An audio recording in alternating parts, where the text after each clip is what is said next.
చంద్రబాబు సమక్షంలో టీడీపీలో చేరిన నాని. ఏలూరుకు చెందిన మాజీ మంత్రి ఆళ్ల నాని పార్టీ మార్పుపై జరుగుతున్న ప్రచారానికి తెరపడింది.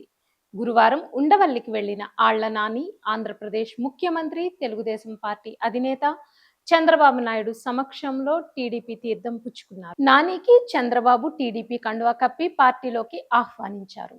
ఈ కార్యక్రమంలో టీడీపీ రాష్ట్ర అధ్యక్షుడు పల్లా శ్రీనివాసరావు, ఏలూరు జిల్లా అధ్యక్షులు గన్ని వీరాంజనేయులు, మంత్రి పార్థసారథి, ఏలూరు ఎమ్మెల్యే బడేటి చంటి తదితరులు పాల్గొన్నారు. ఏపీ సీఎం చంద్రబాబు నాయుడు జలవనరుల శాఖపై గురువారం సమీక్ష నిర్వహించారు.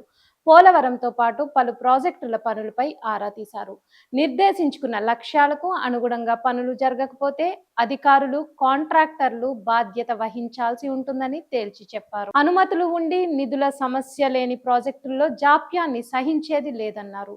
ముందుగా పోలవరం ప్రాజెక్టుపై అధికారులు ప్రజెంటేషన్ ఇచ్చారు.